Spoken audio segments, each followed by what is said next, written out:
What's happening, friends? Well,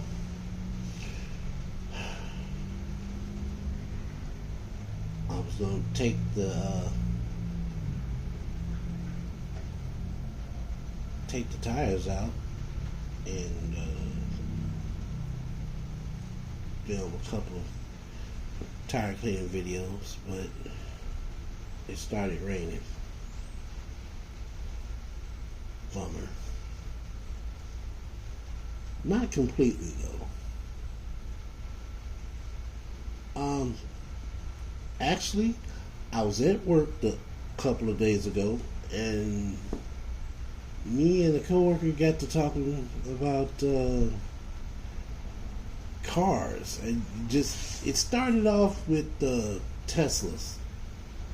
He knew somebody that had a Tesla, and well, somebody he knows somebody with a Tesla,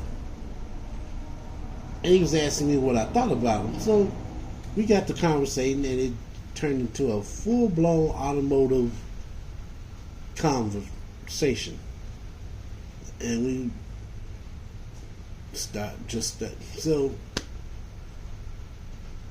I'll say that to say, afterwards, moving forward, maybe 2 days ago, we were talking again. Well, by the time you see this video, it'll be more than 2 days. So we were talking again, and he's like, man, you know a lot about cars. He said, you ever thought about making a podcast? And I didn't tell him that I was working on a podcast. I just told him that, yeah, I have thought about doing. You should really do that. You can share your knowledge with people. And I'm like, I don't know. I'm not sure. I'll think about it. I'll consider it. So here we are. What's his name? Dave. Mr. Dave. You were the inspiration for this segment of Ronan's Garage. So, the segment is about knowledge on brands. What inspired these people to start these brands, and more importantly, how long have these brands been out? When you have a company, and I learned this from a South African guy who has a YouTube following and Facebook following. You don't want to talk price, and I'm ad-libbing here. I'm not. Do not come after me in the comments because I didn't say exactly what he said. I'm not him. I'm just ad-lib. So, basically what I got out of the YouTube video was that you don't always want to talk price because that will drive people away. You want to talk value. How does the person feel when they use this product? Is the product reliable? Because you have a lot of companies out there that will charge you an arm and a leg, and I'm going to give you a perfect example. Perfect example. Tim Cook, you're a great person. I'm sure you're a great person, but I got to throw you out there. Apple. Why? Why are people in line for 12 hours waiting for the store to open to get the latest iPhone?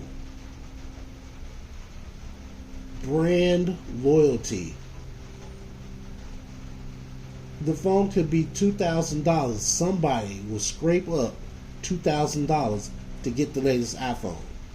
I think it's crazy, but it's been known to happen. Have you seen some of the lines at the iPhone store? These people are waking up at the crack of dawn. They're waking up before the crack of dawn. They get the coffee pot going.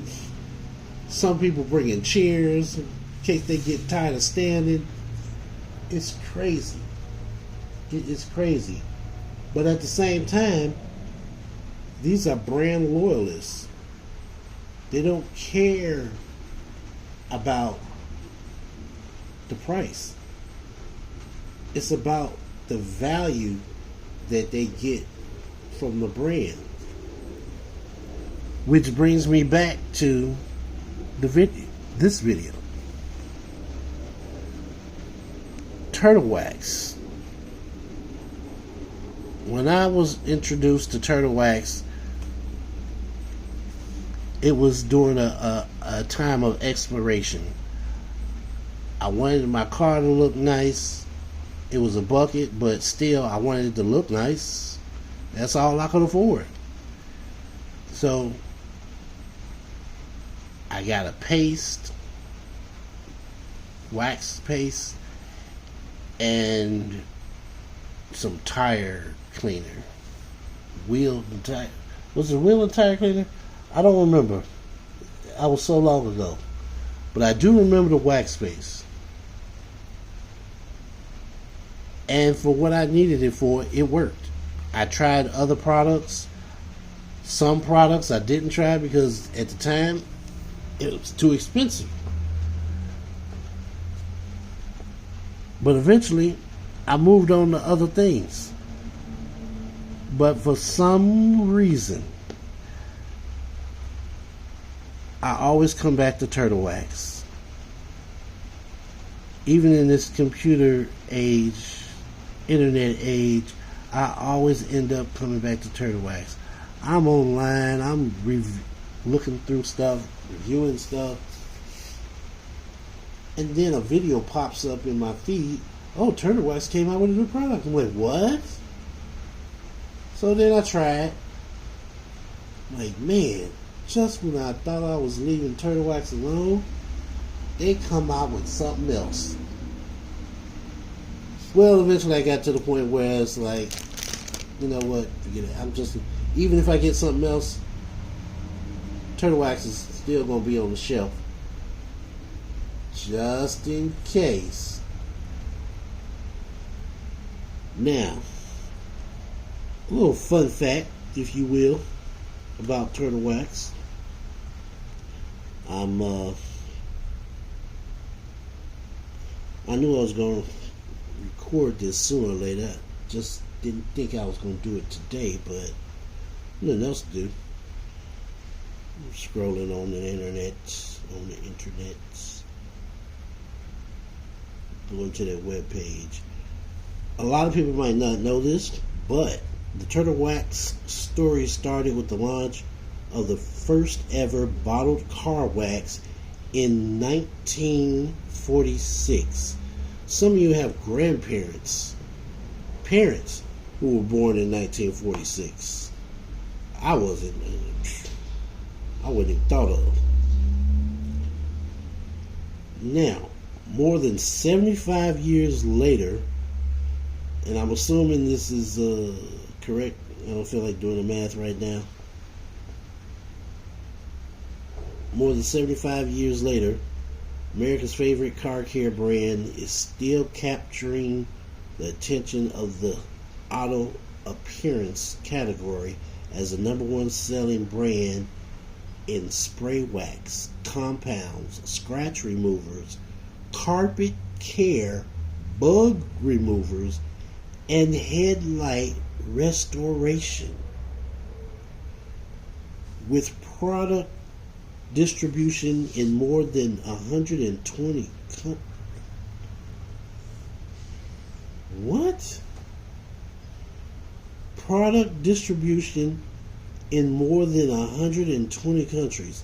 So you telling me that since, let me scroll back, since 1946, Not only did they stretch themselves across America, they are in 120 countries as of this article.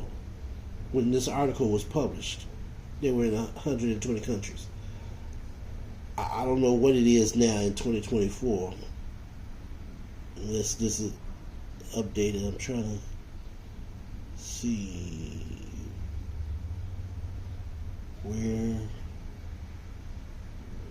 There's a lot of information on here. It's mostly different products that they sell, how you can get it. But the key takeaway is that as a brand, they have tried to stay in touch with what customers want. And I brought a few products with me. Number one selling. In fact, the bottle that you see in front of you says the same thing that this article says. Number one selling brand. And then it goes on to say all of the different products. Wow. I didn't even realize they had that many products. That's crazy. So, they started out with the regular wax. And as they evolved, as they updated their product lines, they went from paste to spray. And for the people that kind of on the fence about the sprays and not quite sure, they still sell the paste. I'm not sure about customer loyalty to the brand, but this brand is loyal to their customers. Turtle Wax, thank you for your service, and we will continue to use your products now and into the future. And with that being said, thanks again for stopping by, and we'll chat later.